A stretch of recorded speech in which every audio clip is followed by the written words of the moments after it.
So, this is not major news, but limited time offer. Wait, 21 hours and 13 minutes left? Is this old news? I just saw it in Wowhead, like, now. Wait. Yeah, this is a tie-in with Wrath of the Lich King Classic. Yes, does someone have an answer? But yes, here it is, everybody. The Invincible aspect for 2,500 platinum. $25. Step right up. Get the Invincible aspect, Bard of Undying Loyalty, and the Mount Trophy's Domination Helm, and Echo of Frostmourne in Diablo 4. Consume. So it's available for 24 hours? Is this a 24-hour bundle? Bruh. Have you done a 24-hour bundle? Bruh, that's so dirty. Wait, because the seasons just came out. That's so that's filthy, boys. Filthy. That's filthy. Oh my god. No way. Have they actually done a 24-hour Invincible bundle? And I shouldn't say this, but Wowhead has absolutely no indication of this being limited time or any commentary on that being limited time. Oh, it's Wowhead's Diablo. What's their fucking purpose? No, it's Wowhead's Diablo content. It's about page views. I really hope they're getting paid to the fucking nose by Blizzard for this. By Blizzard? No. SEO. Mm-hmm.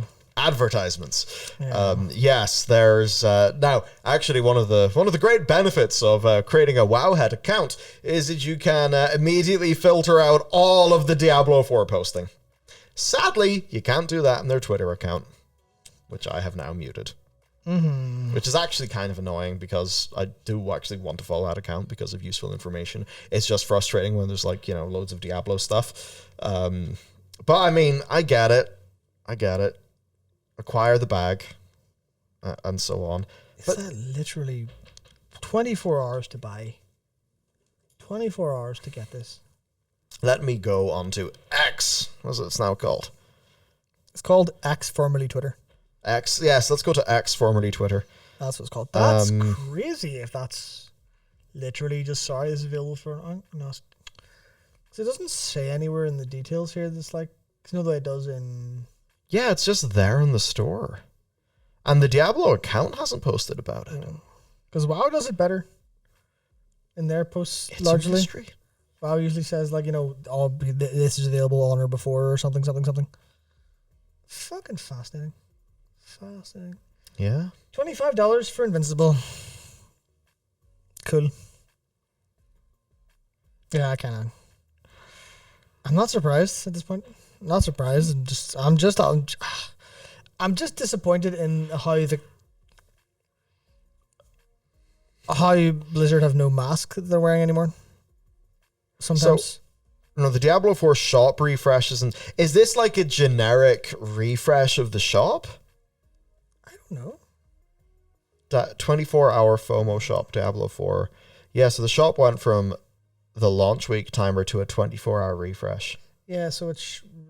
Right. Wait a second. Diablo 4 shop refreshed in 21 hours, 90 minutes. Yeah. Log in to view your available offers. So it is just the in-game store that they use with the API here. Well, I'll log in my Battle.net account here. So it doesn't appear to be a 24-hour limited time. Which, if it was, I would have started screaming. It just seems to be rotating in around the shop, or the shop rotates. Actually, let me click something else. My authenticator has not moved on to the new phone. I have played myself. Okay, well, the premium battle pass probably wouldn't apply, but it doesn't have the 21-hour timer on it. Yeah, well, I guess it wouldn't apply. Yeah. Anyway, there you go. You can get Invincible finally for $25. Cool. Yeah, congratulations. Cool. Man, those Diablo 4 cosmetics are so expensive. It's like, I don't know who... In a full price game. Obviously, post-launch support, but... I suppose that's the thing. Like, this... There's like a level of wealth inequality in America that I feel like we just don't understand. Or some shit. I don't know what it is. Because, like, I think who buys this? And I suppose, I know there'd be times you tell me about, like, someone that you would know through the grapevine who's, like, a gacha whale.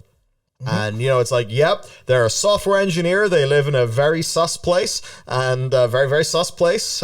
Yes. And they just spend, like, 10 grand a month on gacha games. And you're like, that's what they do. Is that who buys these? No, not at $25. $25. $25. This is for a lot of. This is for the like lower middle class and above. This is for people who 25, especially nowadays, where $25 is probably, you know, are you going to order your food on DoorDash, or are you going to skip a meal and get a mount? That's the fun thing. Skip meals for mounts. Where I think people actually hashtag fast for Bobby. Yeah, so I think that's the kind of thing where we're at, where it just people just buy it. People are buying this stuff like hand over foot because they're doing it. They just are, for whatever reason. It just keeps happening. People are buying because money's. I think it's mostly. This is really weird. I haven't thought about it too well. It's something to do with the very weird way disposable income exists and is treated today, where we definitely have substantially more disposable income as a people than I think almost ever before. But that has the weird version of the disposable income being more and more segregated by a lot of must-have luxuries that are cultural and stuff like that. As opposed to, like, you know, how many years ago am I thinking? Like 30, 40 years ago, where your luxury spend wouldn't exist. That's it. You buy your your IBM model, whatever it is, keyboard. Buckling springs, it just does you for 30 years. Yeah, whereas now we have substantially more replaceable, or more things that require replaced more, and also so many different things that eat money out of you randomly because capitalism has been hyper optimized. So like as an example, maybe not because my rent went up at the start of this year a fucking substantial amount and has destroyed me, but like I have at this point more disposable income than ever before, but I'm also spending a lot more than ever before, just because so many things are fucking hooked into my brain and soul in that way. Video games, Japan trip. Yeah, it's like stuff a little bit like that, but even just like regular spend, because the things of day-to-day stuff has gone up, where things used to be pretty enormously cheap, but now you're looking at, I imagine my daily spend is probably 60, 70, 80% up from usual, just because of the price change of things, and it takes a conceded effort to drop that habit back down. It's almost the avocado toast argument in a way. Not that don't eat avocado toast and you'll afford a house. That's not fucking true. But we are getting avocado toasted. Yeah, that's not true, but we still are having that actual happen. I don't know. I feel that like recently, and you know, some may question the sensibility of this. I exported my bank statements, and I was just lazy. And I know that there are services you can connect to your bank. I think Rocket Money's one of them. But if they want me to continue talking about that, sponsor us. No, I just threw it all. I just uploaded my bank statement to the Chat GPT, like the GPT-4 data analysis tool. Oh, you're so done for it. And I'm just like, save me money, bro.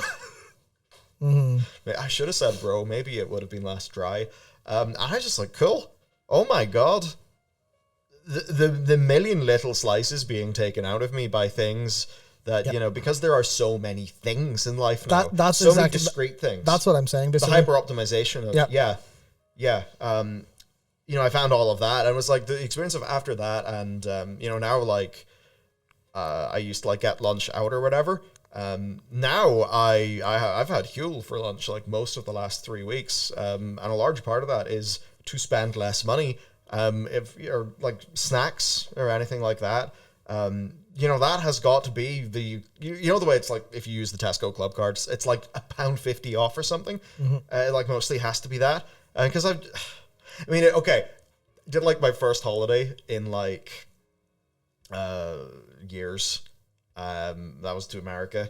And, well, actually, no, we'd done Germany before that, like 3 weeks or 4 weeks before. It was really stupid. Basically, I went from like 8 years of fucking no holidays to 2 holidays in a row, and I'm like, I now then just like looked at my current account, like,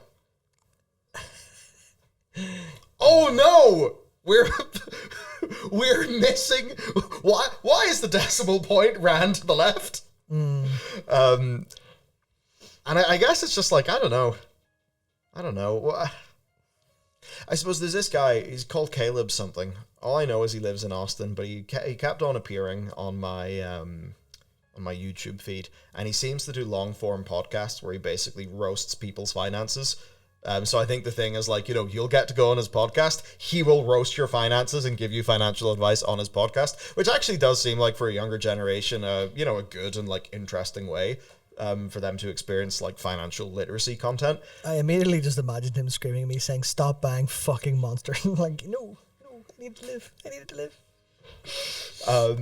Yeah, I don't know. I guess that just got me thinking in a certain mood about, like, you know, here's all us indie devs running around charging people, you know, 10, 20, 25 max bucks for a game. Like, Pill Beyond, you know, I don't know if the deal's on right now, but we were selling for like $13.99 in the eShop.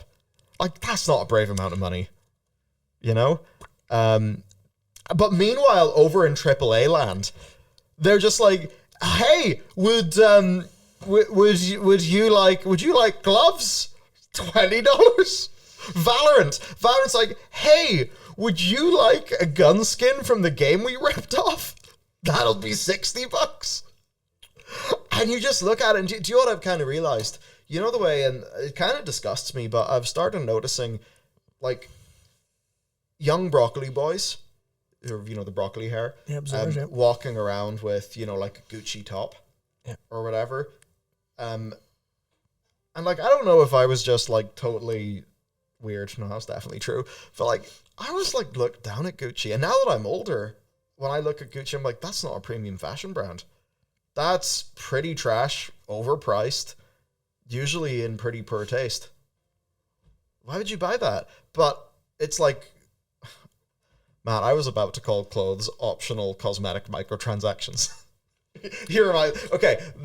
They're macro now. They're macro now. I just wear black all the time because it's just easier. But I actually do, I do like, you know, good clothes and stuff. But I guess it's like, what's in my head though is, you could think about somebody buying, you know, like a really good pair of shoes. It's going to last for a long time. The sort that would actually be worth taking to a cobbler to get, like, you know, resold or something, because they're actually good quality and meant to last. And, you know, I see this content of, like, sneaker culture. And people are like, oh, my sneakers are dead if they're worn 5 times. And I'm like, these Hokas that I have, I picked them up in America because when you're doing theme parks, you're going like 25,000 steps a day. And if you're doing those in barefoot shoes, you're going to have really sore feet. So I bought those, right?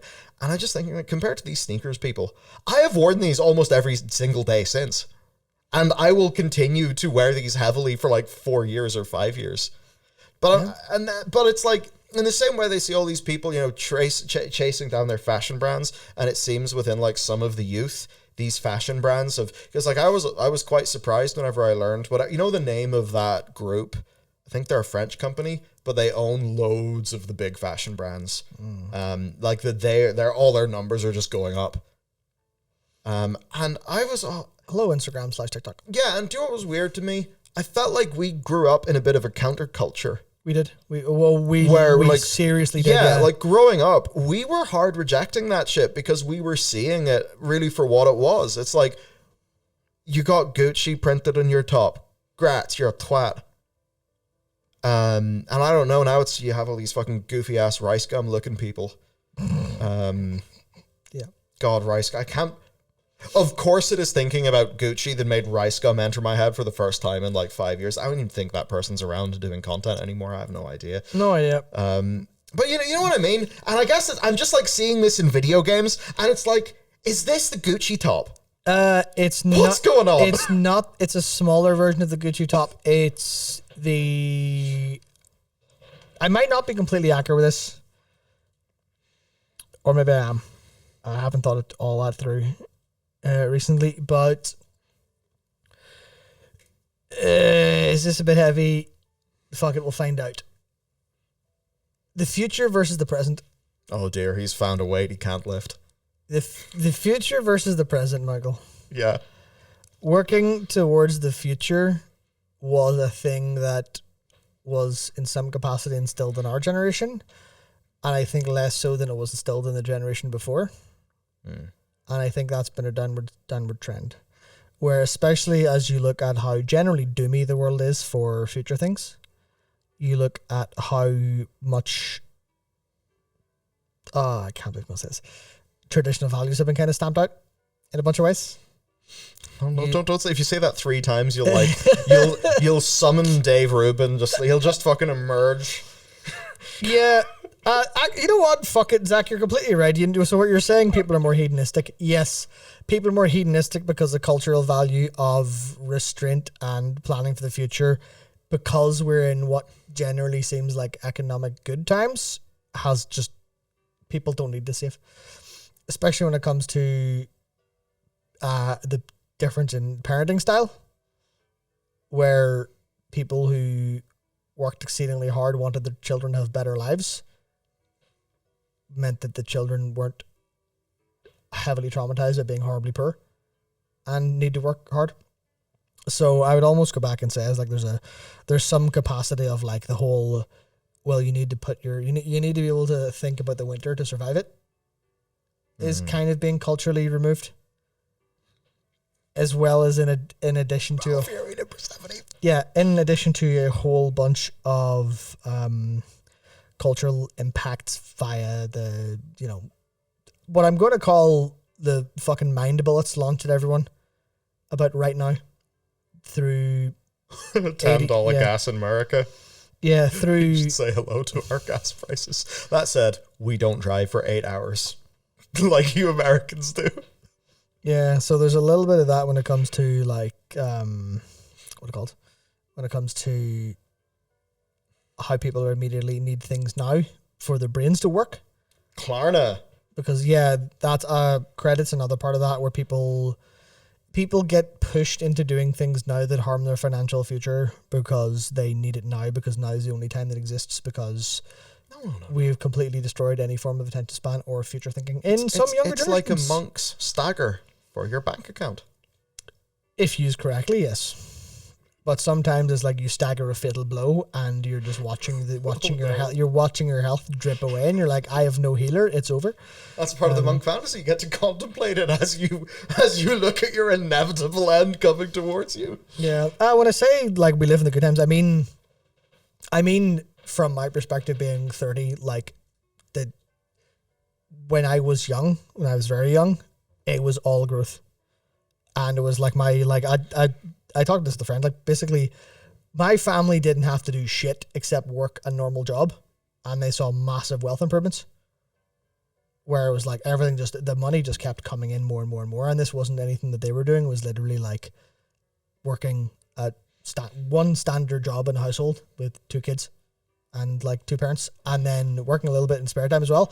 And that money just kept getting more and more and more and more valuable. At some point you see the wage curve. You're like, why is it went flat? Why is the I don't know if it's like this in the States.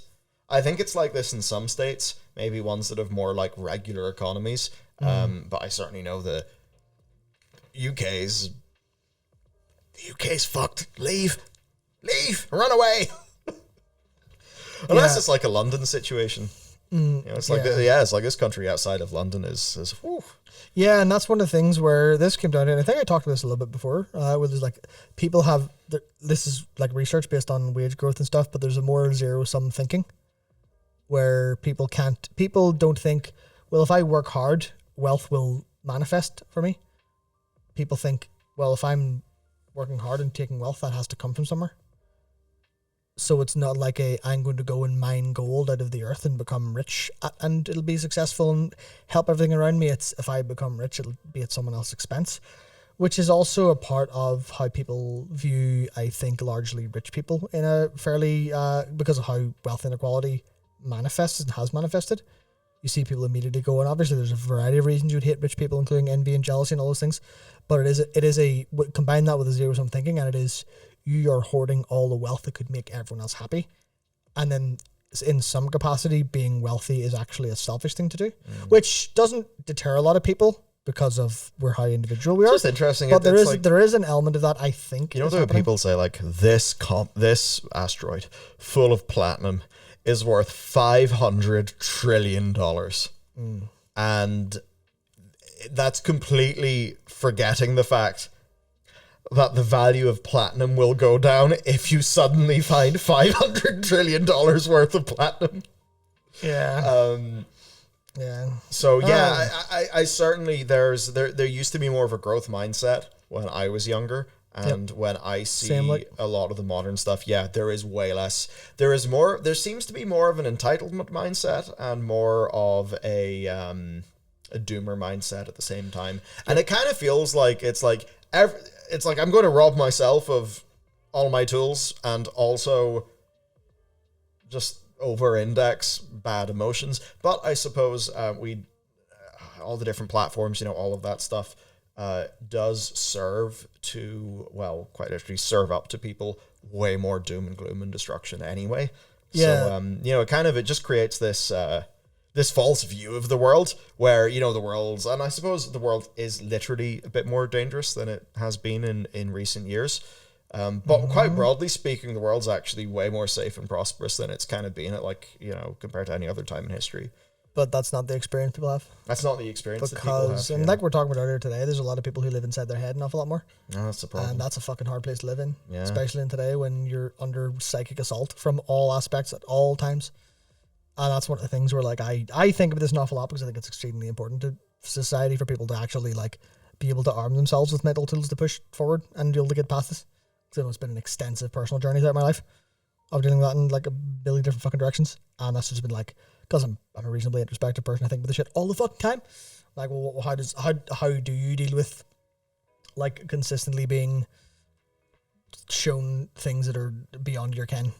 How does that actually impact your capacity versus someone who's not seeing anything else and just going, what if I do this slightly better? What if I have this slight improvement? What is being shown the world around you being negatively framed as well? People get trapped in their own negativity biases profoundly. There's a billion different concepts working through here. But yeah, psychic vampire assault is exactly what it feels like. It's just, and it's not even it's not obviously from some sort of intentional position. It's just a matter of natural systems, because the internet and the globalization let natural systems go beyond any reasonable ken. And people need to build up their own personal and communal walls against it, but that's pretty challenging to do. Oh, where's Harry Seldon when we need him? Yeah. It's kind of scuffed. It's kind of scuffed, but as a bit of I don't know if it's our ripcord, but there's points where if we ever wanted to be doing less. I don't know, I don't think we'll do less gaming content, but I don't know, maybe it's a side passion project. We'll do the in good yourself. We'll have to do that without becoming what are they called? Manosphere people. Yeah, which I think we can do. I effectively do that half a time in my spare time anyway, just in more smaller cases of talking to people. It's a case of something that's really fascinating to me, and obviously it gets a bit shitty when you're this is work now. My work is now doing this. It would definitely take on a different tone. But it's something I think is pretty... Dr. K, you're right, Cogsworth. Exactly, Dr. K. Dr. K, good boy. Exceptional. Start a pyramid scheme. Exactly, that's the plan. That's the plan. If you want to have the brain spiders go away, give me your money. That's exactly what it feels like.